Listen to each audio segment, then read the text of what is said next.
Right, let's move on to the rest of day 3, and we're going to focus for the rest of the day on a unit called the Roda Sandstone, which has been widely used as an analogue for shallow marine reservoirs. We'll say more about why that is and what type of reservoirs when we talk through the exercise. And I should say that I'm going to use a lot of material here from Allard Martinius, who's a senior geologist in Equinor and also has a position at TU Delft. So I'd like to acknowledge Allard's contribution. So before we get to that, let me just recap where we've been geographically the last couple of days within this region of the Pyrenees and where we're going to focus today, and in fact we're going to focus for the rest of the trip as well. So day 1, in the morning we were off the south of this map, off down the bottom there, looking at those growth strata in the Mont Saint-Laurent area, and then in the afternoon we looked at the Monsec thrust and the relationship between the Monsec thrust and the northern margin of the Ager Basin. So this is where we were in the afternoon of day 1. Then yesterday we looked at the Roda Sandstone at the northern margin and the eastern margin of the Trent Basin, and you also looked at the structure of the Trent Basin. You drew a structural cross-section and map, and we were there looking really at this region around here. Okay, what we've done now is basically what we're going to be today is in this area just sort of around here. So we're still within the Trent Basin. You'll see it's here, it's labelled the Trent Grouse Basin. That's after the name of the towns of Tremp and Grouse. Those names are used pretty interchangeably, it's the same basin. Just as a bit of an aside, the rest of the trip we're going to be focusing on the Tremp Grouse Basin and also its extension laterally into the Ense Basin, and then a little bit into the Hacker Basin, that's Jaca, over to the west. So we're going to look at units of the same age, middle lower Eocene, from east to west in that basin, and that will be in days 4 through to 7. Okay. So I hope that gives you a bit of an idea about where we are geographically and where we're going to after this. So yeah, this area, day 3, that's where the Roda Sandstone is exposed. So that's geographically where we are. How about stratigraphically? Okay, so what we're looking at here is it's a sort of schematic diagram showing 2 stratigraphic columns. Here we have the Boisjols thrust and a piggyback basin behind the Boisjols thrust, and that's overlain by the Villa-Carga formation, succession of marls, the Roda Sandstone and the Trent formation. So this is really the stratigraphy we were looking at yesterday, and you'll see that's in terms of ages, that's Campanian Maastrichtian, so late Cretaceous through into the Paleocene. Then if we move a little bit further to the south, so this is in this case still within the Trent Grouse Basin, but the Monsec thrust is the key structure which forms the basin that these younger sediments are deposited in. And we can see the Ager group. We did see the Ager sandstone when we were sketching the Monsec thrust in the afternoon of day 1, and that's overlain by a unit called the Montagnana group, which will become very familiar to you tomorrow. And the Roda Sandstone basically lies at about this level. It's it's a small part of the Ager group, and it's just a locally present unit. It's not present over large parts of the basin, just in the area that we're going to be looking at for the rest of today. Okay, so I hope that gives you a bit of just an idea about geographically and stratigraphically where we're going to be looking. So why focus on the Roda Sandstone? Well, it's been used as an outcrop analogue because it is very well exposed, and it gives you a good sense about heterogeneity across a large range of length scales, from the scale of a whole reservoir down to the scale of what you might see in a core. And because we can see all those different scales at the same outcrop, we can link them together and look at how the heterogeneity is organised. So the main aims of today are to look at that range of heterogeneities across different scales and get an understanding about how they link together.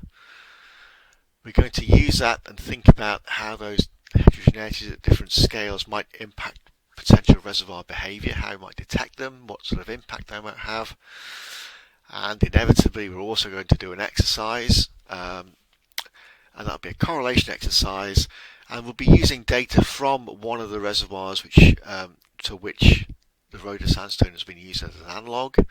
It's a reservoir in a unit called the Sonnefjord Formation, which is Jurassic, in a field called the Troll Field, which is a giant gas field with an oil rim offshore Norway. So what we're looking at now is a Google Earth type map, looking down from above, just showing the different stops we're going to go to today.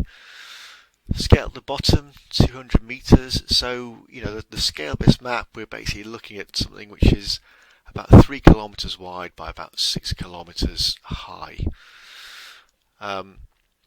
Our first stop, 5.1, is going to be a view stop. We've saved ourselves a long walk, well, relatively long walk, to reach that view stop.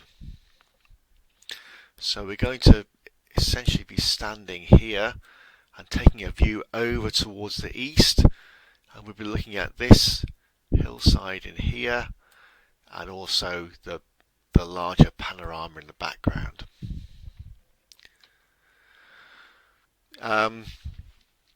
Before we do that, let's say a little bit more about the Roda Sandstone. It's early Eocene in age, and it represents a duration of 500,000 years, give or take. The climate at this time was subtropical to tropical and dry, and this represents the first major input of coarse grained clastic sediment into the Trent Basin. So that would be the first coarse grained sediment being shed into the fine grained rocks of the Ager group. And the Roda Sandstone has been deposited over the last 30 years in a variety of different environments. That probably says something about maybe how easy it is to make some of these interpretations, even when you have lots of well exposed outcrops. I'll show you what's the current thinking about the depositional model for the sandstone. That's this third option in here, this tidally reworked deltas. Okay, Gilbert type deltas in here, it basically means coarse grained with steep delta front cliniforms. So this is the model which has been proposed for the Roda Sandstone, and one thing we want to think about as we look at various outcrops today is whether we see any evidence to support this. Maybe we don't. Maybe we think one of the other models is a better fit, or even a different model altogether. So the idea is that the delta is fed by a relatively coarse-grained river system. It then has a broad, shallow delta top, labelled top sets in here, with a steep delta front. That steep delta front is what's characteristic of a Gilbert type delta. And then out over here we can see these isolated patches of sand. So these are labelled here as tidal sandbars. So basically we have the implications, we have tides moving within the sea in front that the delta is building out into, and those tides strip some of the sand off the delta front and they rework it into these tidal sandbars. So that's the fascist model that we want to hold in our minds, see if we can see evidence to support that, and also think about how we might use that to interpret what we observe. A little bit about the context. The context of the delta in a structural sense and a paleographic sense. So here we have the thrust which forms the northern margin of the Trent Grouse Basin, and you can see the Roda Sandstone itself is this browny yellow unit through here. You can see that's being fed in through what looks to be a structurally confined setting in between two thrust sheets, if you like. There's a sort of relay zone in between two thrust sheets. You can also see in the pale blue here, away from where the sediment's being fed in, we have reefs being developed, carbonate platforms. So again, that supports having a subtropical to tropical climate. And the idea is that we have the Monsec Reef. That was on the southern margin of the GDE map, which I sketched and you've just seen in the Panopto recordings for the Roda Sandstone exercise yesterday. So this delta is building out into an elongated northwest to southeast trending basin, and again the basin has the right configuration to have tides flowing through the basin there. Okay, so now we'll take our view from this first stop, and there's two things that we want to see here. So the first is the kind of larger scale setting, the Roda Sandstone, but also some of the overlying younger units. There's a unit called the Cis conglomerate, which is a Oligocene in age. Once we've made some observations at a larger scale, we'll look at specifically in a bit more detail the Roda Sandstone from this viewpoint. So this is the view from the viewpoint. You can see the town of La Puebla de Roda, the river running through there. In the middle distance you see a ridge of low hills. That the Roda Sandstone outcrops in those hills in the middle distance. And then in the far distance you can see some much higher mountains. That those are made up of this Oligocene conglomerate, the Cis conglomerate, and you'll see there it's labelled as a Cis paleo valley. So that conglomerate has been mapped out. It's quite localized, and it forms a north-south trending. Has a north-south trending orientation. It's interpreted to lie within a paleo valley. So just to zoom in, I should say let me step back a little bit, just to zoom into this part of the big panorama to see a little bit more about the Cis paleo valley. So what you can pick out here, bedding in these mountains in here. Okay, and this is basically the Cis conglomerate. It's these mountains in the background. The Roda Sandstone is, you can just about see it's these hills in the middle distance in here. Okay, we'll come back to talk about the Cis conglomerate a little bit later on. The intention here was really just to get your eye in to see what that looks like, and to see that overlies the Roda Sandstone. It's younger, and it overlies it. So the main thing we want to do here now is look at the Roda Sandstone itself, and this photo pan here shows, it just kind of zooms in on those low hills in the middle distance where we can see the Roda Sandstone exposed at a relatively large scale. And the field of view in here from left to right, we're looking at in the order of 1 kilometre. So I think one thing we want to do here is get you guys to sketch this outcrop. There's quite a lot of detail here that's worth capturing, maybe a bit more than first meets the eye. But before I let you loose on sketching, let me just point out some of the key features in here. So you can basically see several ribs of sand sticking out, and on the far left this is the lowest of those ribs of sand. I'm going to label that 1. That we can trace across the hillside in here. There's a gully running through here which makes it difficult to jump between these two hillsides. So this sandstone 1 in here is basically this very thin rib of sandstone on this hillside. Okay, above that we have a thicker rib of sandstone. That's nice and thick in the low hill and the middle distance on the left. We come around, trace that to the gully. The other side of the gully, this is that sandstone number 2. Okay. Then looking at the hillside in the far distance, there's a rather thin looking sand in here, which is number 3. That's this interval just in here. And we trace that around, you can maybe see it's getting a bit thicker. And then over on the other side of the gully, this is that sandstone number 3. So it's quite important that